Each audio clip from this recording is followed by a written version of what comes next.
भोजन केवल पेट भरने का माध्यम नहीं है। भोजन वो साधन है जिससे माँ आत्मा का निर्माण होता है। आप क्या खा रहे हैं, कैसे खा रहे हैं, क्यों खा रहे हैं, इसी में छुपा है आपका पूरा जीवन।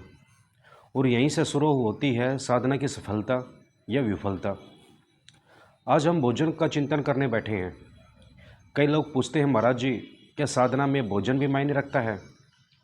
मैं मुस्कुरा देता हूँ, क्योंकि जो साधना को समझता है वह भोजन को कभी भी छोटा नहीं समझता। भोजन यह सिर्फ अनाज नहीं है, यह ऊर्जा है। यह आपके मन का निर्माण करता है, आपकी वृत्तियों को दिशा देता है। जैसा भोजन वैसा मन, जैसा मन वैसा चिंतन, जैसा चिंतन वैसा जीवन।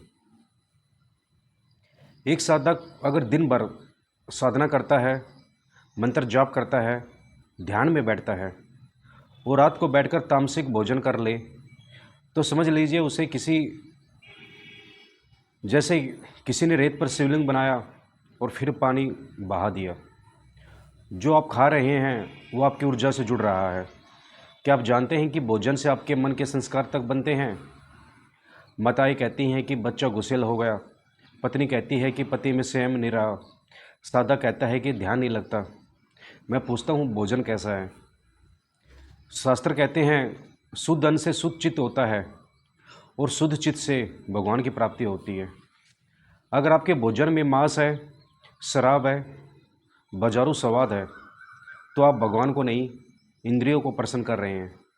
और इंद्रिय पूजन में ईश्वर नहीं मिलते।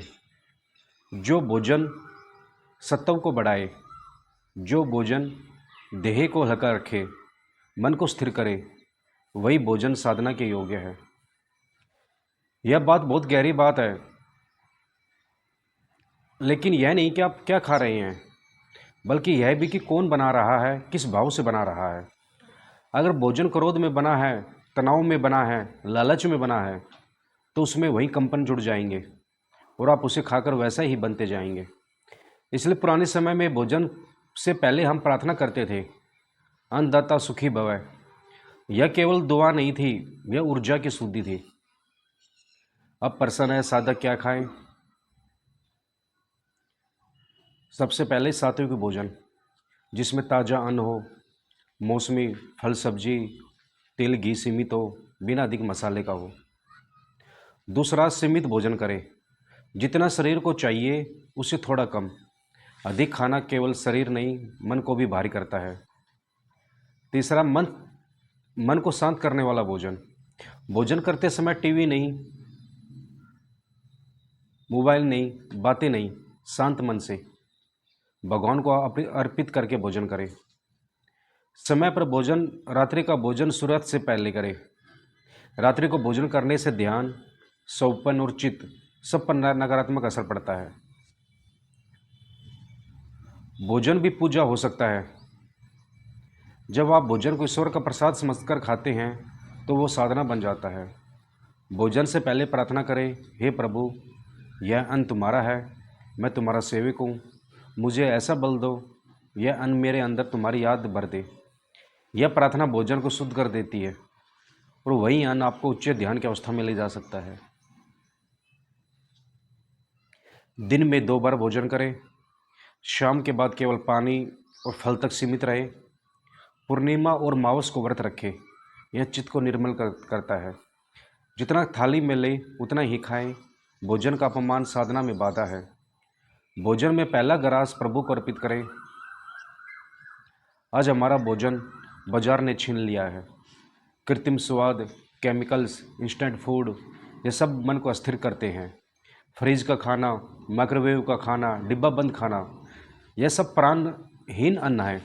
ऐसा अन्न कभी ध्यान में स्थिरता नहीं लाता। जैसे मर्त शरीर में आत्मा नहीं होती, वैसे मर्त अन्न में चेतना नहीं होती।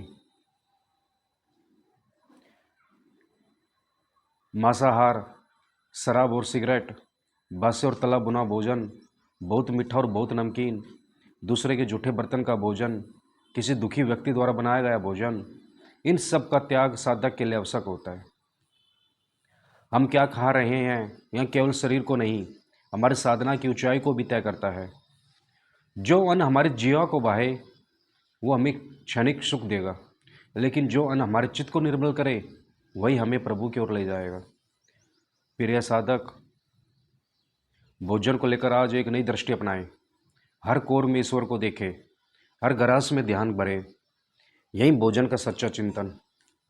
जो भोजन को साथ लेता है वो आत्मा को भी साथ लेता है, क्योंकि आत्मा का द्वार पेट नहीं चित्त से होकर जाता है, और चित्त की चाबी है भोजन।